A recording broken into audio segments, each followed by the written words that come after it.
we want to look at our KPI targets by month. So the first thing I need to do is to click on the year field and select month.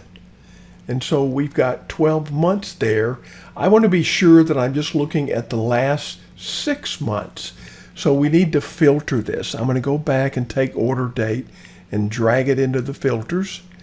And then we have a dialog here. I'm going to select maximum because I want to start with the highest order date and then click next.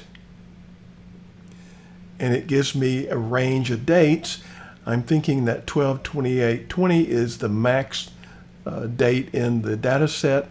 I just want the last 6 months. So that would be starting in July. I'm just going to drag the slider until I get into July and click apply. Okay. And there's my last 6 months.